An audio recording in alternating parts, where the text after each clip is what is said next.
Ketika sudah bertemu dengan Yusuf Mansur mengatakan, Yusuf Mansur meminta bahwa perkara itu nggak usahlah diangkat secara perdata, nanti saya yang menyelesaikan. Saya yang take over.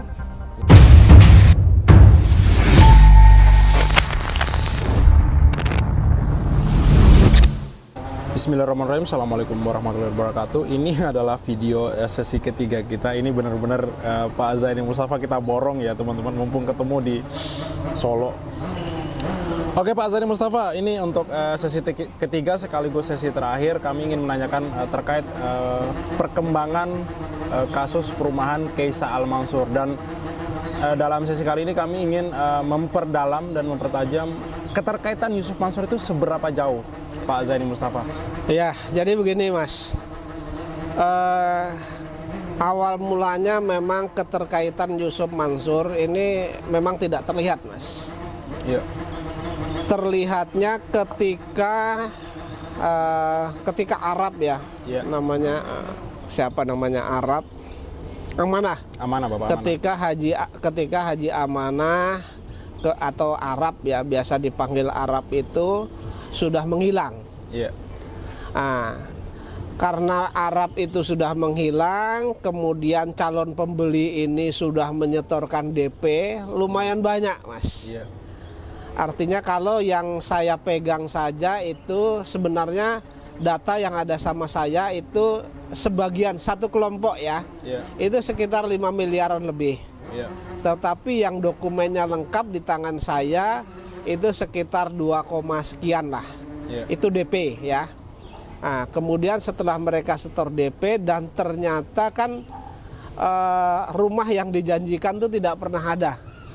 Bahkan ada yang tidak dibangun, bahkan ada yang dibangun mangkrak kemudian diambil pemiliknya lagi, bahkan ada yang sudah dibangun tetapi ditempatin orang lain. Itu mereka berkumpul lalu mereka ingin mendatangi Kopi Joni sebenarnya. Korban-korban ini ingin mendatangi Kopi Joni lalu mereka ingin menceritakan itu. Ternyata tidak begitu lama informasi yang saya dapat atau yang diceritakan oleh klien saya itu ternyata Yusuf Mansur mengundang untuk bertemu.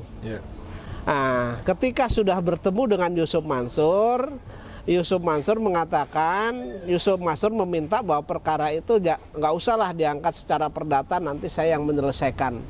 Saya yang take over. Terkait dengan kewajiban dari Haji Amanah atau Arab ini terhadap uang muka saudara-saudara semua, kan begitu. Kemudian disepakatilah di sana, memang tidak ada kesepakatan secara tertulis, tapi dibuat jadwal pengembalian selama 1 tahun. Artinya akan dikembalikan oleh Yusuf Mansur kerugian daripada pembeli atau pembeli yang menjadi korban ini akan dikembalikan dalam jangka 1 tahun. Ternyata alasan Yusuf Mansur, kenapa nanti saya gua yang take over berkaitan dengan perumahan Kaisa Al-Mansur ini. Jadi kewajibannya menjadi kewajiban Yusuf Mansur, begitu ya janjinya. Ternyata setelah ada jadwal pengembalian, memang ada pengembalian. Ada beberapa pengembalian itu malah ditransfer kembali melalui rekeningnya Yusuf Mansur, dan yang lainnya juga rekening orang yang klien-klien itu nggak tahu begitu ya. Ternyata hanya sebagian juga, jadi tidak diteruskan. Kalau toh ada dikembalikan, prosentasinya itu tidak lebih dari 20% yang dikembalikan. Misalnya ini kerugiannya ada 2 miliar, kalau 20% dikembalikan kan nggak ada, sekitar 400 juta kan sebenarnya, tapi nggak ada 400 juta. Ya, yang sampai dengan saat ini karena ini tidak ada pengembalian dan lain sebagainya, perkara tersebut melalui saya, mereka memberikan kuasa terhadap saya, lalu kita buat laporan di Polda Metro Jaya berkaitan dengan penipuan ini, ya kan, berkaitan dengan penipuan ini. Proses perkaranya itu sampai dengan saat ini korban itu sudah 5 korban diperiksa dalam penyelidikan ya, masih dalam tahap penyelidikan.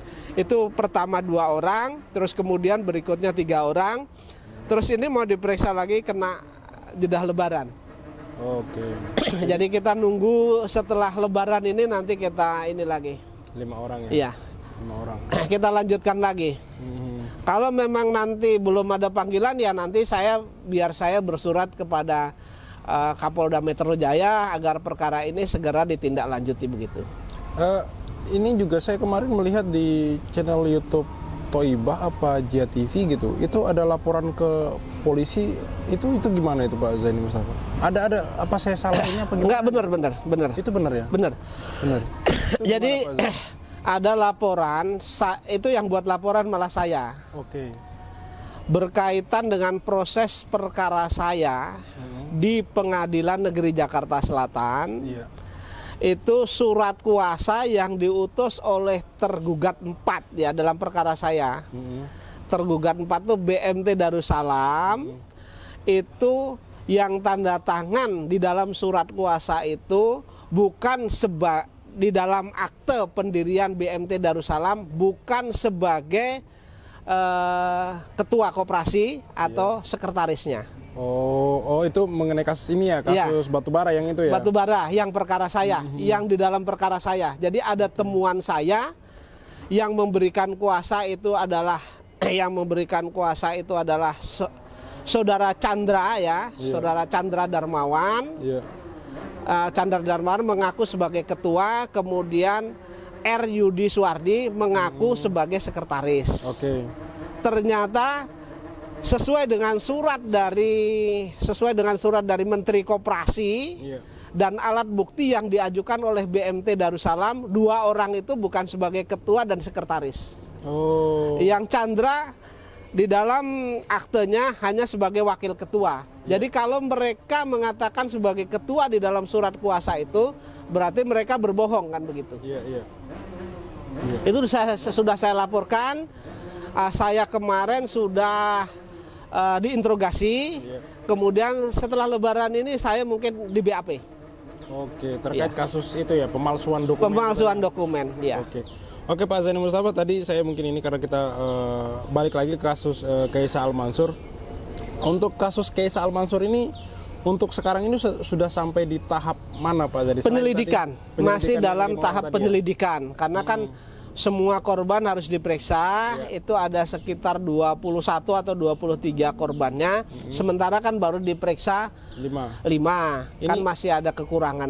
Ini kalau setelah selesai diperiksa semua itu terus sampai ke mana? Setelah nanti diperiksa semua sesuai dengan hukum acara, nanti penyidik akan melakukan rapat, Mas. Ya, mereka akan bedah perkara terhadap perkara itu gitu. Oke. Untuk informasi tapi tidak lupa ya, artinya korban diperiksa dulu, terus kemudian yang terkait di sana seperti Haji Amanah, kemudian Yusuf Mansur yang mau mengganti dan lain sebagainya juga akan diperiksa. Setelah itu baru mereka gelar perkara.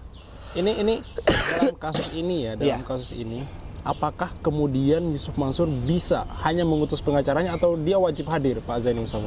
Kalau itu BAP harus datang. Harus datang ya. Karena ini kan pidana, yang diminta adalah keterangan apa yang dia alami, apa yang dia lihat, apa yang dia ketahui. Oke.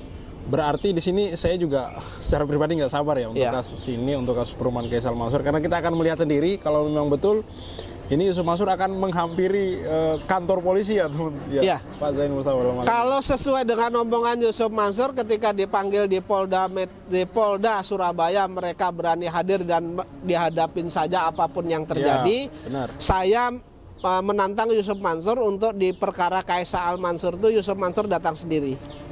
Kalau perlu wartawan diundang. Ya kan? Yusuf Mansur mengatakan, "Hei, nih gue nih jantan. Ini gue laki-laki, ini gue ada di dalam perkara ini gue dipakai nih nama gue dan lain sebagainya. Datang ke sana, undang para wartawan biar diliput." Gitu. Buktikan kalau dia tidak terlibat gitu ya. Tidak terlibat. Oke.